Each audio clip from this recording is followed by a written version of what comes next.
Welcome to Mokena's Front Porch, a Mokena history podcast with Matt Galick and hosted by me, Israel Smith. This episode is about 11008 Front Street, which most people would know as the Refresh Renew Salon. This is the property that's been around for a long time and has a long history in Mokena. And if you look at any old historical books and Matt's book, you'll see it plastered all over the place. It's a great building and has a long, rich history in town. So I went and sat down with Laura in her salon and talked to her a little bit about the process she went through to restore the property and make it her home and her business today. So stay tuned after Matt and I talk about his blog post on this great building. Stay tuned afterwards and listen to my conversation with Laura. It was a really good conversation, and like any good hairstylist, the best parts of the conversation happened in the 40-50 minutes that we talked after we were done recording. But I think we included some good parts here too. So enjoy that and enjoy this episode. Matt, today we are going to talk about 11008 Front Street. Yes, absolutely, Israel. So how would people today recognize that property? Nowadays, people would know this property as what's called the Refresh Renew Salon, which is owned by a lady by the name of Laura Thiel. But if any of the listeners are longtime Mokena people, they will know this structure as the former property of the Tepper family, who for a very long time ran their shoe repair business out of the building, as well as had sort of like a pet shop, sort of, for a while back in the 1970s. That must have been where they sold fish and things like that, small kind of animals. But yeah. So nowadays it's the salon, Refresh Renew Salon. Or if you've been around a while, you also will remember it as Al's Shoe Repair. This is a house that shows up in almost in not all, but a lot of the downtown pictures, because it was there when the barber shop was there that was recently torn down, that we've spoken about recently. Yeah, right next door. And the building before that, it was there. So that's definitely. It's interesting how many times this house pops up. It does. Especially in your Mokena book. Oh, yeah, it's all over the place. It's in the background or kind of like sort of in the side of a lot of different pictures, yeah. And one of my favorites from your book, there's a guy standing, like leaning against one of the center poles there. Yeah. Do you know who that was in the photo? Yeah, I know exactly the one you're mentioning there. That was a gentleman by the name of Charles Moriarty, who that would have been his sisters-in-law who owned the property. Don't think he ever lived there. We know where he was living in town. Never seen any evidence that he actually lived there. He probably was just over for a visit and somebody wanted to snap a picture and he stood out in front. But he's a pretty interesting character in the history of Mokena too. Yeah, this is a really great property. It's now, and they've done a beautiful job. It's I walk by it today and I just look at it every time and I think it just gleams history. It does. Of Mokena. And you can really imagine, 100 years ago, walking down Front Street, and this property probably didn't look too much different than it did then. I don't think so. Yeah. So very neat to see that, it's been kept as a business too. So anything else you can think to add that might give some flavor before we get into the story? Just that it's one of the oldest houses in Mokena. We don't really, this comes up from time to time, but we don't really know what the oldest house in Mokena is. There are a lot of candidates, but this would definitely be one of them. And you get into it early in the story, but there is question about when one of the first owners we know, whether there was a property there, a house there when he bought it, or how that was. Great. Well, again, this is a classic Mokena property. And it's great to hear the history of it, and it's great to hear that the current owners did such a great job in restoring it and keeping it instead of kind of going the way of so many other properties in Mokena. Absolutely. Yeah. And I want to use that as an opportunity to give Laura Thiel a shout out if she's listening for all the work she did over the span of years just to bring the building back to life and make sure that it's still around for us today. Because I think there are a lot of other people, had they come into possession of the property, who wouldn't have done. It would have been probably easier to get rid of the building, but she put in the elbow grease and the time and effort into saving it for us. So that's awesome. Very much appreciated. Yeah. Well, let's get into the story. When the subject comes up of historic landmarks in our fair village, most people immediately conjure up the stars of this category. Places like Pioneer Cemetery, the Mueller Building, nowadays home to Little Al's Bar and Grill, and even McGovney Yunker Farm, resplendent on the Port Road. However, there are many in Mokena that are just as steeped in historic charisma as the others, locales that are easily passed over. This is the story of one such site, and not only of its rich, character-filled past, but also of its rescue from an ignominious end, a twist of history that is nothing short of miraculous. Gracing Front Street with its Greek Revival eminence, roomy porch, and distinctive concrete columns, today's Refresh Renew Salon at 11008 Front Street can boast of a chronicle that goes back well over 160 years. To tell this story, one must first reach back to the earliest days of Mokena's narrative. On April 22nd, 1862, just over a year into our nation's Civil War, a legal transaction took place when Horace Carpenter sold this lot and the one immediately north of it to his brother Chancey for the princely sum of $500. When the indenture was filed in the county seat, it was noted that the transfer included not just the parcels, but all the buildings standing thereon, indicating that the lot had already been developed. But whether or not this included the structure standing today is impossible to tell through the thick fog of time. The story of our village's infancy cannot be writ without the Carpenter family. Natives of Pennsylvania, they were in our midst before the first locomotive of the Chicago, Rock Island, and Pacific Railroad puffed over the prairie. And as Mokena was born with the arrival of the Iron Horse, the brothers Horace and Chancey began to invest in property, buying up lots in the freshly laid out town. There were about 9 years between the Carpenter brothers, with Horace being the elder. Chancey was a product of his time, being possessed of the rugged optimism that led him to seek fortune in the gold fields of the West. Unlike the countless others who made the trek in the same era that he did, Chancey Carpenter actually struck treasure. In 1851, the year before Mokena was founded, he set out to California, going overland the whole way with a team of horses, reaching the Golden State in a mere 90 days, considered a breeze of a trip in that era. Carpenter was there mining for 3 years, and over time found gold valuing thousands of dollars in the money of the day.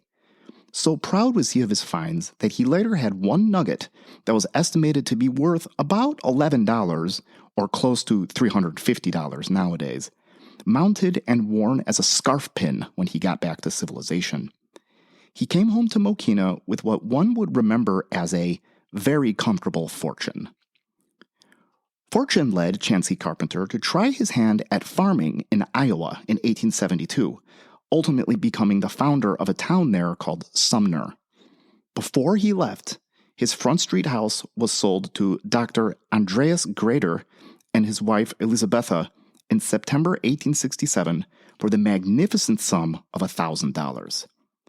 That the property was sold for such a higher amount than the last time it changed hands indicates that it had been significantly improved in this time, which more than likely included the construction of the house extant today.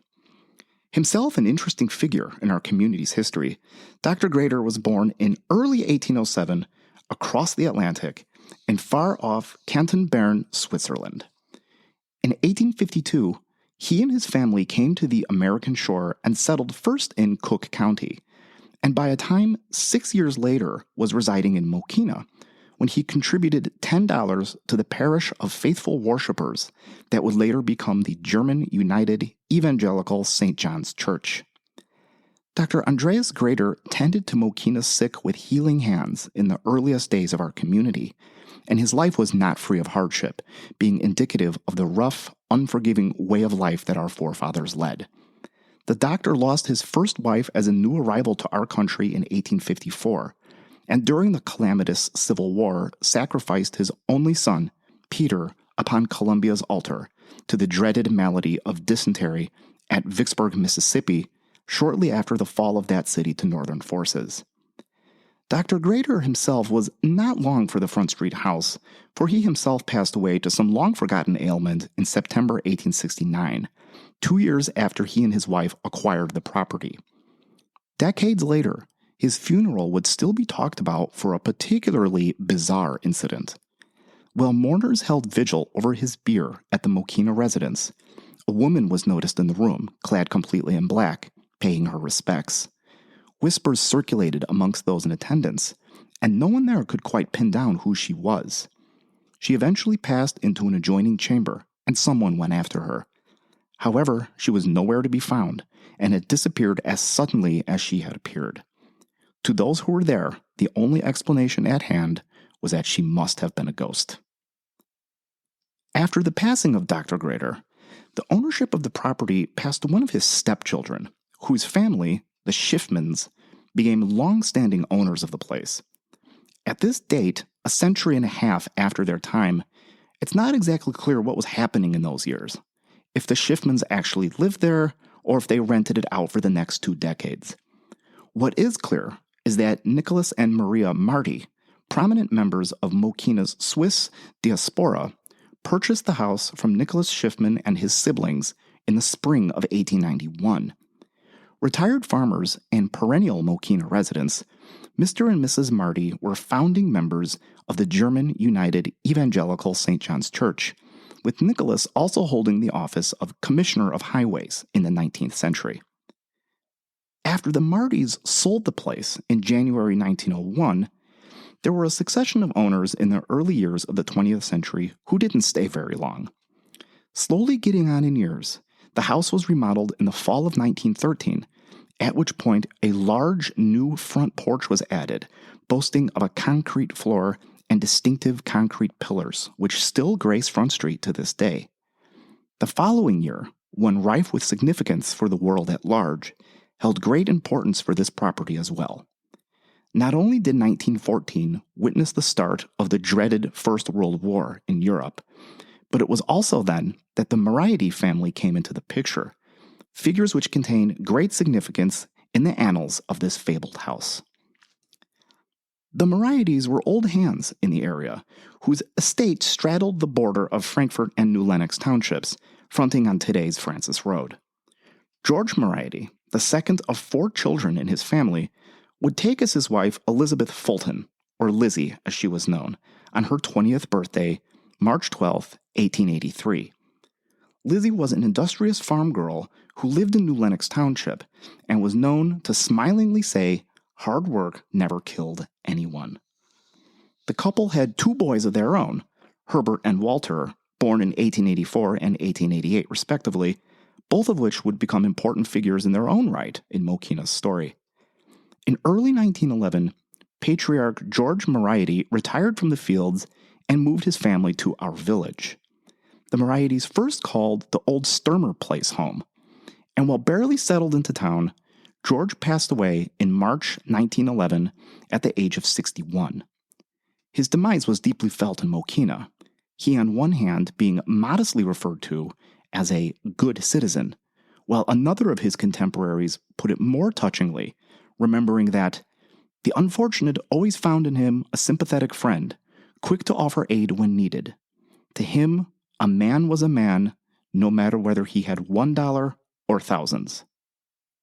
The widowed Lizzie Moriarty found her way to the property in question in July of the fateful year of 1914, having sealed the deal with the property's last owner, Mokenian Frank Lease, by trading him some lots of hers in Chicago for the Front Street house. Joining her was her sister Sarah Jane Moriarty, or more commonly known as Sadie, who not only was recently widowed, but also the wife of George Moriety's brother, Frank. Once again, visions of the heady days of the gold rush revisited this old place, as Lizzie and Sadie's father-in-law, Irish-born Thomas Moriety, a figure they never knew, sought his fortune in the untamed West, but unlike his contemporary Chancey Carpenter, he never returned, having disappeared from the mortal plane. Sadie Moriety would later take a second husband and start a separate home and hearth with him, while her sister Lizzie lived on Front Street in harmony and peace. As she got to be more senior in age, she came to be regarded as a local sage of sorts, garnering the affectionate nicknames of Aunt Lizzie and Grandma Moriety. It would also be said that she maintained a marvelous Christian philosophy of happiness and goodwill. She was a fixture on her Front Street porch during summer months, when many passersby, especially local youths, were known to visit and while away the hours with her. A steadfast member of Mokena's Methodist Church, Aunt Lizzie was interested in everything in life, in national politics, and affairs of her village. When her sister Sadie's second husband passed, she came back to Mokena to live with Aunt Lizzie. After Sadie broke her hip after a 1939 fall in Chicago, her sister nursed her back to health at home, but despite Aunt Lizzie's best efforts, Sadie would be bedridden for the rest of her days, ultimately breathing her last in April 1944. In a strange twist of fate, Aunt Lizzie broke her own hip after falling in front of Front Street's Royal Blue store not long after her sister died. She was the owner of a hardy Pioneer's Constitution and was eventually able to be back on her feet. Aunt Lizzie Moriety's 90th birthday in March 1953 made the front page of Mokena's News Bulletin, our erstwhile town newspaper. It was reported that she was doing well for herself, living alone aside from a caregiver that helped her around the house, and was still doing all her own housekeeping, accepting anything that was too heavy. On this occasion, Aunt Lizzie reflected on her life and mused on the invention of the telephone, the automobile, new farm machinery, and also television, the cutting-edge technology of the day. Striking a bittersweet tone, Lizzie Moriety crossed into the great beyond at her home a little over a year after this milestone birthday on April 21st, 1954. She was interred in the family plot of her husband at Marshall Cemetery. Any landmark that has weathered the years such as this one will have seen its share of change. And so it was that Dr. J.O. Hitz of Orland Park purchased the property around New Year 1956, at which time the Henneberry family was living there.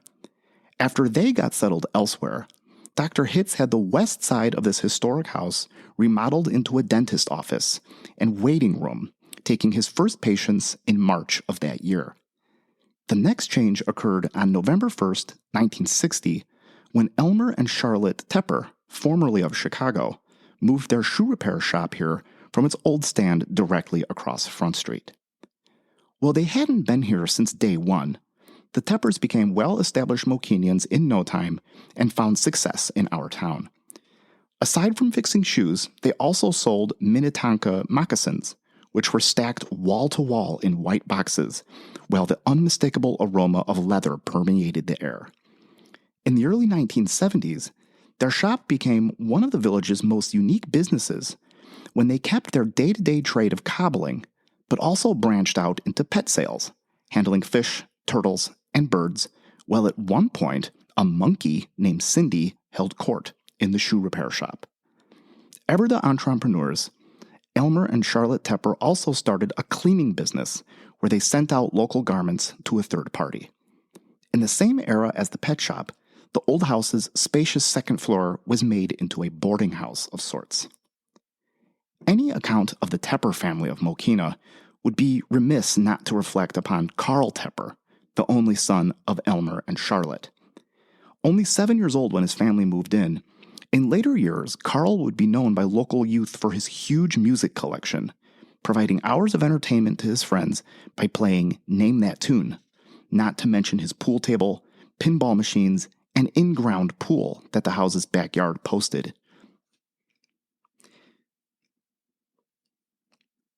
Only 7 years old when his family moved in. In later years, Carl would be known by local youth for his huge music collection, providing hours of entertainment to his friends by playing Name That Tune, not to mention his pool table, pinball machines, and in-ground pool that the house's backyard boasted in those years. He was also a star cross-country runner in his day, and later would be a familiar figure jogging on the streets of Mokena with his long hair flowing in the wind behind him. His parents, Elmer and Charlotte Tepper, passed away in 1985 and 1996, respectively, and the family shoe repair shop closed its doors for the last time in the mid-1990s, as nearly as anyone in town can remember. Enter at this point Laura Thiel of Frankfurt, who acquired this historic property in 2001. Before opening her salon here the following year, which still flourishes to this day, she embarked on a massive project to rejuvenate this old place after years of neglect. On the inside, the historic walls were plagued with legions of silverfish, who were feasting on the glue behind layer after layer of old paneling. Underneath years' worth of decor was plaster and lath, with a thick stuffing of newspapers between the walls that had long since disintegrated into dust, leaving the domicile with no real insulation to speak of. On the other side of the coin, the place also had no central air conditioning. Everything was gutted down to the studs, while a small arm of the house, which was tacked onto its northern side, was removed and rebuilt. In the main structure, the original floors became the subfloors, while everything was done anew: fresh electric work, new plumbing, and fireproof insulation. Laura Thiel's hard work, which took place in stages over the span of years, saved this priceless piece of the village's history from the tragic end suffered by so many of Mokena's landmarks. At the end of the day, over a century and a half of life and love have been preserved for the future of our community. When we rightfully marvel at its long history, the miraculous rescue of this storied house must also be remembered. All right, Laura, thank you for sitting down with me today, and we're sitting in her property in the salon here. And can you tell us the name of your salon? Yeah, it's called Refresh Renew Salon. So you came to Mokena in 2001. Yeah. And so can you just talk a little bit about what brought you here and the process of buying the property? Sure. So I was looking to move out of the company that I was working for at the time, and I had this kind of like drive, like, oh, I need to find a house that I can turn into a business, or a building that I can make into my business, things like that. So I talked to this real estate agent, and actually we got confused, and I was supposed to actually go look at a building down the street, and I ended up seeing this building, and I thought that was the one that we were talking about. And so I showed up, and then I thought, oh my God, he blew me off. And so at the time, there wasn't even really like good cell phone. I don't even think he had a cell phone number available to me or whatever. So I called him back at the office like a half hour later. I'm like, you blew me off. And he's like, I was waiting for you. And turns out like I had pulled in, and the real estate agent that the previous owner had used had like little pamphlets. And I was like, oh, you know, this kind of sounds like it would be a perfect match. And in the meantime, while I was sitting in the driveway, I was like, oh my God, I see this house totally finished. Like and not that I'm psychic or anything like that, but I had like a vision. I guess it's part of the just kind of creative nature of me to like kind of see something all the way through. Kind of like I can vision a hairstyle on somebody. It's the same thing. I had this like vision about what the house was going to look like. And I literally saw it like with the awnings and the blue, like the blue color to them, and then the pillars being repainted and revamped. Can you tell us a little bit about what it looked like when you looked at it in 2001? So it was brown on top, no awnings, of course, and then the bottom was white.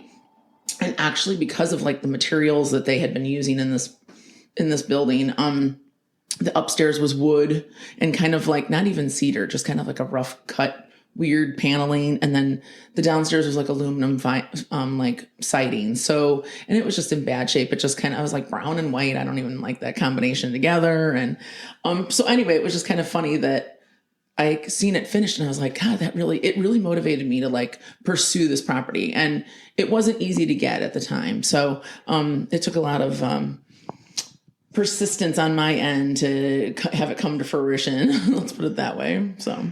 And you moved here with the intent of putting your business in this portion? Yes. And I kind of at the time, young and just starting out, and it would be my second purchase as far as a home is concerned. So I didn't have a lot of money, and so I was like, okay, can I even do this? Like just buying the property itself was a stretch for me at the time, and then to like try to orchestrate selling my other house, and like I already kind of saw myself being here. I was like, oh, is this going to really happen? And but I knew that I needed to be in a place that I could like live and work, just because money was tight at the time. So you went through the process, you bought the house, and then how soon did you start the process of renovation? Fairly soon. We started gutting the actual physical room that we're in right now, which is the existing salon, and had to get that up to code in order for the public to even be here, which there was rotting floorboards, like everything that was in here was so grungy. We needed to like strip it down basically to the studs. And then that also meant putting in a fire alarm system, which was tricky because they wanted the whole downstairs to have a fire alarm system, even though the whole rest of the place wasn't going to be public domain yet because it needed so much work. So it was a little bit tricky at the time. And then it's interesting when you have a mixed use property, you have to have what's considered a 2-hour burn time between residential and commercial. So we also needed to make it up to fire code at the same time, which means fireproof batting and 2 layers of mudded and taped drywall. Wow. Yes, with all the doors also being a 2-hour burn time. So that was fun to learn. So you started with the salon, and then did you work your way through the residence portion after that? So we ended up, this whole project, I think I want to say it took at least about 9 years in total. So the first stage was to kind of get upstairs livable so that we could move into it once our other property was sold. And it was me and my ex at the time.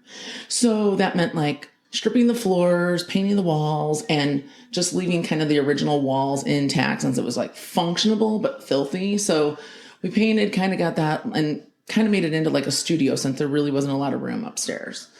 Then from there, finished working on the downstairs while we were both still working separate jobs. Got that up to code, was able to open that, and that took about a year to get that part accomplished. But in the meantime, we still needed to do demolition on the other half of the downstairs of the property. So there was an orchestrated demolition party with friends, which they described it as being in a rock video because there was so much dust coming out of the house that it looked like it was on fire. And it was because the entire building on the inside was plaster and wood lat. Wow. Well, in order to really do all the updates that were needed, all that needed to come down. And at the same time, it was crumbling from the top and crumbling from the bottom. And actually, prior to taking the plaster and wood lat down, there was about 4 layers of paneling on every wall in the entire house. So the paneling had to come down first, then the plaster and wood lat. But you never seen so many men in one room full of dust in your entire life. And of course, at the time, there was no mask, there was no nothing. It was just chaos. But I'm sure they all remember it distinctly, know, or we bribed them with beer. So now the pillars on the front porch, did you have to do anything with those, or are those original? Yeah, we stripped them down. They're very delicate. So they're structurally sound, but at the same time, they're delicate. They're old, they're porous. We found out that the inside of them are actually hollow and filled with sand. Oh. So they're not solid pillars, which is I thought it would have been, but I'm kind of surprised they weren't. But maybe that's what actually is keeping them holding up. Like if they were solid, maybe they would crack a lot easier or something. I'm not sure. So you didn't have to replace any of those? No, and actually I got a quote to replace one time from a gentleman that makes them, and he quoted me $4,000 per pillar to remake them. And I was like, yeah, well, for right now, we're just going to do our best. And actually I did my own repair. I had somebody repair the one to the west. It gets like the most sun, the most weather, and that one kind of deteriorates faster out of the rest of them. So I had somebody do some maintenance on it, and actually I really didn't like what they did. So last summer I tackled that project myself, and so far it looks pretty good. So nice. There's another round of it coming up next summer with priming and painting and all that again. So.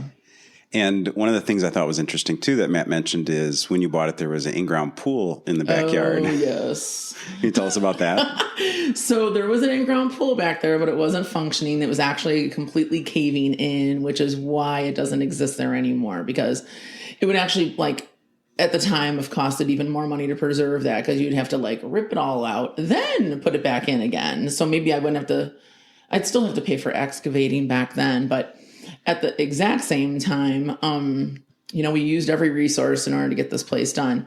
There was like concrete pad around the entire thing. So we bribed this guy, a friend of a friend of a friend, a case of beer, and he literally jackhammered all that concrete out of there. I was like, well, that was a deal. The things you got to do, right? I know, right? I was like, hey, I'll go get you the case of beer personally, if I don't have to do it. So in the back, there was also an addition that you took down. Is that right? Yes. So, so Matt has talked to me about like how possibly he thinks the back portion of this house came from another house. And that I would say is true. And then on top of that, they had like a flat roofed, like 3-4 season, I don't even know what you want to call it, room off the back of the property that was a flat roof. So when I purchased that, the roof at the time was like caving in and pretty rotted from water and all that. So that came off. And then the portion that was the like add-on was also in really rough shape. Again, lots of water damage and just not structurally doing well. And at the same time, we wanted to increase the floor space that was in the bottom and top of the building. So that just needed to kind of come off. So that was also very interesting. It got ripped off with the bumper of somebody's truck at the time, like literally like ropes, and we pulled it off the back.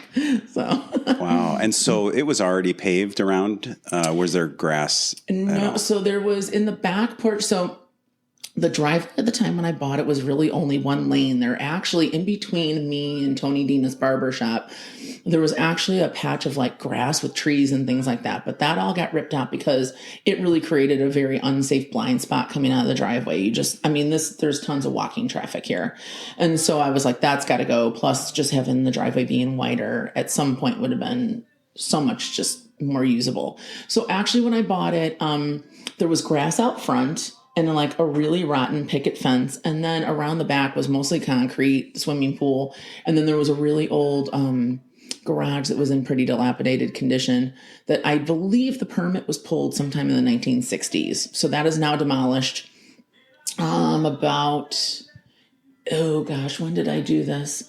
7 or 8 years ago, they tore out the entire driveway, put down all new, what do they call that when they put down, like, not new footing, but basically gravel and whatever they need to do to kind of make the new driveway stable and put a whole new driveway in. So at the time, that was $18,000. Wow. Mm-hmm. So the process doesn't really stop with the old property. Oh my gosh, there's always some project. I mean, even when I thought I was done, like me and my new husband, we literally just put a brand new staircase on the side past year. And we did, a special coating on the front porch to try to keep the front porch as preserved as possible. And it looks way better, honestly, too. So yeah. Mm-hmm. And I was curious because there's an old picture in Matt's book of the front porch, and it was Lizzie Moriarty. It was on the front. Mm-hmm. So, but at that time, it looked like the sides of the porch were still enclosed. Is that right? Yeah. So when I bought it, I wish that still looked that way, but obviously those pieces didn't hold up. And so when I had purchased it, those pieces that connect the pillars were actually already gone. So they must have, I'm assuming, crumbled and just didn't hold up with the weather. And they actually had like old 1970s like iron railing in between everything. So that had gotten soldered off with like torches. I was like, that's got to go. Mm-hmm. Like, I'd rather have nothing than have like 1970s, iron railing there. So, sure. Mm-hmm. Yeah, so now looking back, so you moved, you bought the property in 2001. You've been here 22 years. Mm-hmm. How does it make you feel to look back and see the property that you've restored? And like, it's crazy because first off, I can't even fathom that I've been here that long. Like, it's amazing how when you start talking about it, the memory just seems like it was yesterday. But at the same time, I am super proud of the accomplishment that, all the hard work and dedication and blood and sweat and tears. And it was a real community effort to kind of get it off the ground, besides just like me working, like hiring people that do specific jobs, and our families were involved. And it really was quite the undertaking to really get it done.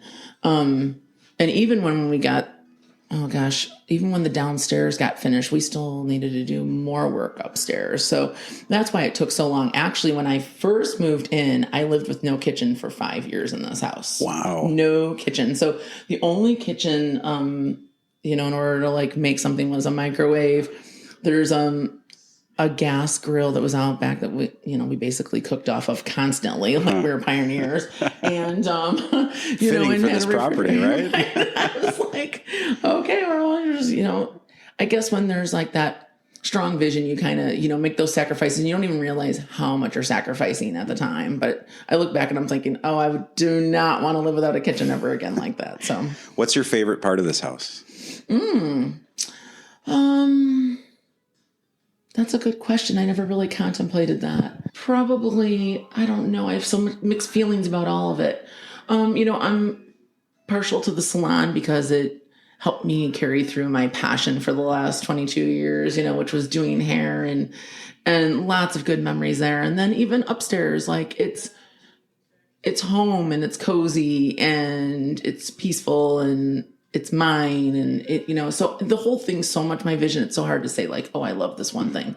And of course the porch is super special too. So, there's a lot of that. I also am actually pretty passionate about my perennial garden that's out front too. I get a lot of compliments on it, and that's kind of like a labor of love that needs constant attention. So, yeah, I enjoy it as I walk to the train most days, and so it's very nice to have a little sunshine on Front Street. It's a work in progress. I wish when I planted something, like it would just live, but not everything does that. And it's like, come on, I wanted you to survive, Well, at least you stick with it. I try. I do try. So also, what would you, 22 years on Front Street is a good period of time, and I think there's been a lot of change in that time. Mm-hmm. Any significant changes you might highlight, or? I love that Tribes came and revamped the more western portion of the street. And I feel like that was such an amazing addition. I'm proud of them. And Zappy, the new restaurant in town, is also incredible. Absolutely. Etc. has been a nice anchoring restaurant for years, and their food's excellent. So I am thrilled with some of the businesses that have been here and stuck it out. And Avalanche Jewelry's been in town forever, and they're wonderful people too. And so I do love the majority of people that are on the street. Do I wish that it was thriving like other small town downtowns in the same way? Absolutely. I used to be a really big advocate for that, and it got met with some, what do I want to say? Bounce back, I guess. And, some people wanted to preserve it the way it was. And there was like a lot of stunted growth because of like the mindset of people in town at times.